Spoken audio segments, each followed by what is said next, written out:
12 November કાળ ભૈરવ જયંતિ ભક્તિથી ભૂલાઈ જાય દરેક મુશ્કેલી। જય શ્રી મહાકાલ। મિત્રો, આજે આપણે વાત કરીશું એક એવા દેવ વિશે જેમના સ્મરણથી દુઃખોના અંત આવે છે, દુશ્મનોનો નાશ થાય છે અને જીવનમાં સુરક્ષા, શક્તિ અને સમૃદ્ધિ મળે છે। હા ભક્તો, આજે છે કાળ ભૈરવ જયંતિ। ચાલો જાણીએ આ દિવસનું મહત્વ, પૂજા વિધિ, ઉપાય અને કાળ ભૈરવની અદ્ભુત કથાઓ। તો વિડીયો શરૂ કરીએ તે પહેલાં જો તમે અમારી ચેનલને સબસ્ક્રાઈબ ના કરી હોય તો હમણાં જ કરી લો અને અમારા વિડીયોને લાઈક અને શેર કરવાનું ભૂલશો નહીં અને કમેન્ટમાં જય મહાકાલ જરૂરથી લખજો। તો કાળ ભૈરવ દેવ કોણ હતા? શિવ પુરાણ મુજબ ભગવાન શિવના ક્રોધમાંથી જન્મેલા આ સ્વરૂપ છે કાળ ભૈરવ। જ્યારે બ્રહ્માએ અહંકારમાં આવીને પોતે સર્વસ્વ હોવાનો દાવો કર્યો ત્યારે શિવજીના ભ્રુકુટીમાંથી પ્રકાશિત એક તેજસ્વી શક્તિ ઉત્પન્ન થઈ, એ જ હતા કાળ ભૈરવ। તેમણે બ્રહ્માનું એક મસ્તક કાપ્યું અને ત્યારથી જ તેઓ પાપ વિનાશક અને અહંકાર નાશક તરીકે પૂજાય છે। કાળ ભૈરવ એટલે શિવનો રક્ષક સ્વરૂપ, જે ધર્મ, ભક્તિ અને સત્યના રક્ષક છે। કાળ ભૈરવ જયંતિના દિવસે કેમ ખાસ છે? કાળ ભૈરવ જયંતિ માર્ગશીર્ષ મહિનાની કૃષ્ણ પક્ષની અષ્ટમી તિથિએ આવે છે। આ દિવસે કાળ ભૈરવનું પ્રગટોત્સવ માનવામાં આવે છે। શાસ્ત્રોમાં કહેવાયું છે કે આ દિવસે ભક્તિપૂર્વક કાળ ભૈરવની આરાધના કરવાથી જીવનમાં પાપો નષ્ટ થાય છે, ભય અને દુઃખ દૂર થાય છે અને ભક્તના ઘરમાં શાંતિ આવે છે।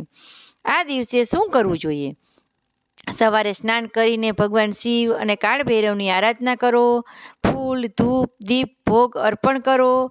સાંજે ખાસ કરીને સરસવના તેલનો કે કાળા તલના તેલનો દીવો પ્રગટાવી ઓમ કાળ ભૈરવાય નમઃ મંત્રનો જાપ કરો। આ મંત્રનો જાપ ઓછામાં ઓછો 108 વાર કરવો શુભ માનવામાં આવે છે। ભક્તોએ કાળા કૂતરાને રોટલી ખવડાવવી જોઈએ। આ ઉપાય કરવાથી કાળ ભૈરવ પ્રસન્ન થાય છે અને જીવનમાંથી દુર્ભાગ્ય દૂર થાય છે। આ દિવસે કરાતા ઉપાયો અને તેના લાભ જાણીએ। આ દિવસે જો તમે ભક્તિપૂર્વક કાળ ભૈરવની પૂજા કરો છો તો અણધાર્યા દુઃખો દૂર થાય છે, દુશ્મનોનો શાંત થાય છે, નકારાત્મક શક્તિઓનો અંત આવે છે અને ધન, કારકિર્દીમાં પ્રગતિ મળે છે, માનસિક શાંતિ અને આત્મવિશ્વાસ વધે છે। જો કોઈ વ્યક્તિ શત્રુ, ભૂત પ્રેત કે અવિશ્વાસી શક્તિઓનો પ્રભાવ હોય તો તે કાળ ભૈરવની ઉપાસના અત્યંત અસરકારક રહે છે। આ દિવસની પૂજાનો સમય અને રીત: સાંજના સમયે કાળ ભૈરવ પૂજા માટે ઉત્તમ છે। પૂજા વખતે લાલ ફૂલ, કાળા તલ, કાળા કપડો, ધૂપ, દીવો અને રોટલીનો ભોગ રાખવો। ઓમ હામ હીમ હોમ ભૈરવાય નમઃ મંત્રનો આરાધના કરો। તમે ઈચ્છો તો કાળ ભૈરવ અષ્ટકનું પાઠ પણ કરી શકો છો। કાળ ભૈરવની પ્રસિદ્ધ કથા જાણીએ।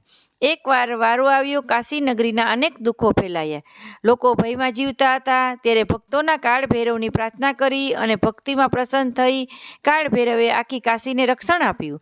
ત્યારથી જ કાશીમાં કાળ ભૈરવ મુખ્ય રક્ષક દેવતા તરીકે સ્થાપિત થયા। કહેવામાં આવે છે કે કાશીમાં પ્રવેશ કરતા પહેલા કાળ ભૈરવના દર્શન કર્યા વગર કોઈ યાત્રા પૂર્ણ થતી નથી। કાળ ભૈરવ અષ્ટકનો સાર જાણીએ।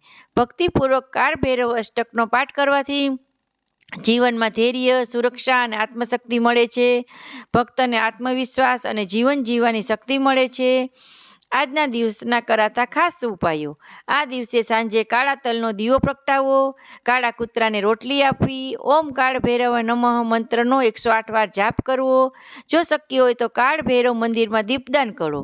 કાળ ભૈરવની પ્રતિમાને કાળા તલ અને સરસવના તેલનો અભિષેક કરો।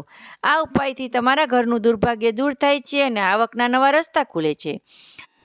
ભક્તો, કાળ ભૈરવ માત્ર રક્ષક નથી તો પણ તમારા જીવનના માર્ગદર્શક છે, જેમના સ્મરણથી દરેક મુશ્કેલીનો અંત થાય છે અને મનમાં શાંતિ સ્થાપિત થાય છે। તો ભક્તો, આ કાળ ભૈરવ જયંતિના દિવસે દીવો પ્રગટાવો, ભક્તિથી સ્મરણ કરો અને જીવનમાંથી અંધકાર દૂર કરો। કાળ ભૈરવને આપને આશીર્વાદ આપે, સુખ શાંતિ અને સમૃદ્ધિ આપે। આવો આજે જ ભક્તિ વિડીયો માટે ચેનલ પ્રાર્થનાને સબસ્ક્રાઈબ કરો અને વિડીયો પસંદ આવે તો શેર કરવાનું ભૂલશો નહીં। હર હર મહાદેવ।